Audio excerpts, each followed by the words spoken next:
Il y a un moment même où c'était dur. J'ai emprunté 200 000 francs à ma belle-mère qui a pris l'argent de leur association pour m'envoyer. Ciao, ciao à tout le monde, j'espère que vous allez bien. Voilà, c'est le Messie des Grouilleurs, Gigi le Grouilleur de Bologne. Aujourd'hui, je veux rendre un grand témoignage, je veux dire merci à Dieu pour ma vie. En même temps, à ce témoignage, j'ai essayé de motiver ces personnes-là qui ont envie d'être motivées, ces personnes-là qui ont envie de suivre l'exemple. Je rentre en Europe fin 2015, on voit 2016. Et en 2021, voilà, le virus me pique de retourner en Afrique. Pendant que je n'avais même pas encore un investissement qui est terminé ici. L'hôtel GGB, il me manquait encore près de 33 millions pour finir. J'avais au total 14 millions que j'avais économisé. Dans mes ventes de médicaments indigénats, dans mes tout et tout et tout. Il faut souligner que même en Europe, j'étais à mon propre compte. Donc j'avais des papiers autonomes, mais c'était 2 ans qu'on me donnait. Mais je ne pouvais plus attendre. Il fallait attendre beaucoup de temps encore pour renouveler le papier, pour avoir le papier de 10 ans et puis revenir en Afrique. Mais je ne pouvais pas, à un moment quand le virus m'a piqué, je dis non, je rentre en Afrique. Donc 7 août 2021, je rentre en Afrique avec les 14 millions. J'essaie de faire ce que j'ai à faire. Je paye une petite voiture, la première voiture, la DID, pour pouvoir me déplacer, pour pouvoir faire mes trucs. Je fais. Il est arrivé des moments où c'était très difficile. Mais je dis un garçon, quelle que soit la température du désert, le vautour il ne retourne jamais.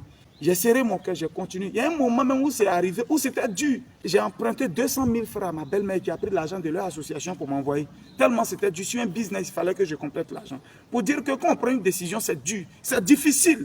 Mais c'est quand tu arrives au bout, c'est quand tu serres ton cœur. Je sais mon cœur, mon papier était valable jusqu'en novembre 2022. Donc je faisais les va-et-vient. J'ai 2 enfants en Europe. Des enfants qui sont nés devant moi. Contrairement ici, c'est vrai, c'est mes enfants, mais j'étais dans mes ventes de ceinture, dans la rue, tout en train de brouiller. Donc les enfants ne sont pas nés devant moi, je partais les voir de temps en temps. Mais en Europe, c'est des enfants qui sont nés devant toi, qui ont grandi devant toi, qui sont tous... Et vous savez, vous tous, que l'amour des enfants, c'est pas la même manière. C'est comme le chao qui est calé, c'est quoi nous avons dit, nous salut.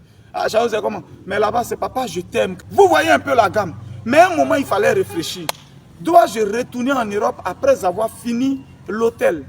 Bon, je viens de commencer quelque part où j'ai mis plus de 83 millions. J'avais commencé à installer l'entreprise de vente de terrain, les trucs. Est-ce que je devais laisser ça dans mes gens? C'est-à-dire quand je retourne pour renouveler le papier, il me faut au moins 8 à 10 mois.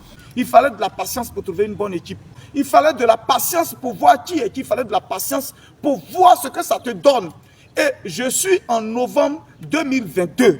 Le 11 novembre, le papier va périmer. Je suis au début. J'ai réfléchi. Mes amis m'ont dit, Big up à Saviola, le banquier. Il dit, Guy, tu prends un gros risque. Guy, les gens m'ont parlé. J'ai dit non. J'ai dit non, je fonçais. Tout le monde m'a dit, il n'y a pas quelqu'un qui m'a dit, il faut rester. J'ai vu tous ceux à qui ils m'ont parlé, il faut retourner en Europe. Ici, là, il faut retourner en Europe. Je me suis dit, si je me concentre, que je travaille, que mon entreprise, ça va, qu'il y a des entrées, je jure que je peux demander un visa. Et puis, j'ai retourné en Europe.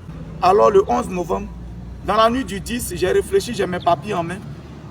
Tout le temps, j'ai dit aux gens que je n'ai pas eu papier de 10 ans, je n'ai pas eu papier indéterminé, puis je suis venu en Afrique. Je n'avais qu'un papier où il me restait que c'est-à-dire 2 ans. Et j'ai pris la décision de venir. Je veux dire à quelqu'un, la décision, ce n'est pas le fait de dire je prends ma décision, non. Mais c'est d'assumer les conséquences, les principes qu'on se donne, c'est ce qu'il faut respecter. Le 11 novembre arrive, le papier se périme. Du coup, je ne peux plus aller facilement en Europe comme je partais. Il fallait me donner à fond pour bosser ici. Je n'avais pas tout ce qui est derrière moi. Quand je parlais, vous voyez, ça c'est ma voiture, ça. Il y a au moins 2 dehors. Nous sommes dans ma cour, ici c'est chez moi.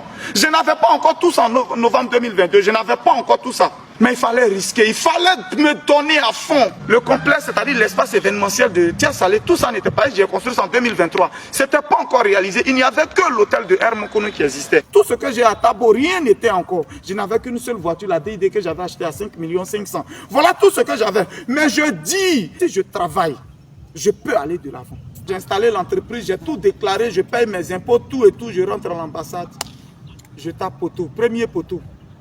Chaque jour, tu entends les messages de tes enfants. Papa, tu viens quand? Papa, tu nous as abandonnés. Papa, vous-même, vous savez, vous connaissez les enfants de l'Europe. Je rentre dans la maison la nuit. C'est vrai, l'argent que je cherchais là, j'ai eu, j'ai commencé à avoir. L'âme ne faisait que couler. Je dis l'avenir de mes enfants, j'avais mal. Oh, pour qu'eux, ils viennent, l'argent, je pouvais payer billet d'avion. Du côté de leur maman, qu'elle ait des congés. Et par la grâce de Dieu, je rentre le 16, je prends le vol. Et le 17 avril, je rentre en France. Par un visa normal. Et je rentre. C'était ma plus grande joie, c'était mon plus grand jour, c'était comme une victoire pour moi. Parce que oui, c'était un risque, un plus gros risque que de perdre ces papiers européens, de les perdre pour être en Afrique. Je dis non, si je travaille, je pouvais aller. Par la grâce de Dieu, je rentre à l'ambassade, le visa il sort et on me donne un visa. Justement, j'ai laissé le reste des jours et je suis venu. J'ai fait que 13 jours en Europe. Et puis je suis revenu. Mais quand je rentre, je vais faire surprise à mes enfants. Quand je rentre. Comment est-ce que je fais la surprise à mes enfants? J'étais l'homme le plus heureux de la terre. J'étais l'homme le plus heureux. Vous savez, c'est un gros risque. J'ai risqué pour être là. Je voulais dire merci à Dieu. Et quand je rentre, ce n'est pas uniquement pour ça. Il y a ça. Mais je rentre où je suis. Je fais partie des sponsors de la nuit du Zouglou à Paris. C'est-à-dire, je rentre là, je prends le micro pour parler devant une foule où je parle de mon entreprise, où je parle de GGB Multiservice, devant tout le monde, devant les médias, et puis j'ai le micro en main, et puis je suis en train de parler de mon entreprise. C'est-à-dire, je vais en Europe pour parler de mon entreprise. Je n'ai pas dit sponsor à Herman Kono, j'ai dit sponsor à Paris.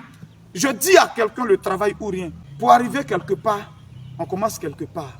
Mais dans quelque part, la chemin faisant, il y a des épines sur la route du bonheur. Il y a des épines. L'or passe par le feu avant de briller. J'avais mal de ne pas les voir. J'avais mal. Je voulais dire merci aujourd'hui à Dieu pour ce qu'il a fait, pour la grâce qu'il m'a faite. Après combien de temps que j'ai revu mes enfants. Je vais par ricochet dire à tous les vrais grouillards, à tous les vrais batteurs, ceux qui me demandent, Guigui, comment c'est passé? Que tu es allé en Afrique. Je n'avais pas papier indéterminé, les gars.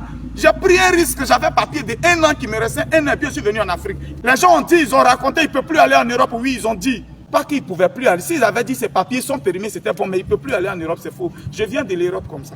C'est de l'Europe que je viens. Je voulais dire aux gens, c'est une décision, c'est un jour on la prend. Depuis tu hésites. Fais, enlève ça dans ta tête. Prends ta décision dès maintenant. Le reste, ça va venir. Un garçon, il affronte. C'était mon message d'aujourd'hui. Croyons en Dieu et croyons en nous. C'était le Dagrasoua Boubem. Désormais, le Libanais des BT. Je vous dirai pourquoi on doit m'appeler désormais le Libanais des BT. On est ensemble. Ciao, ciao.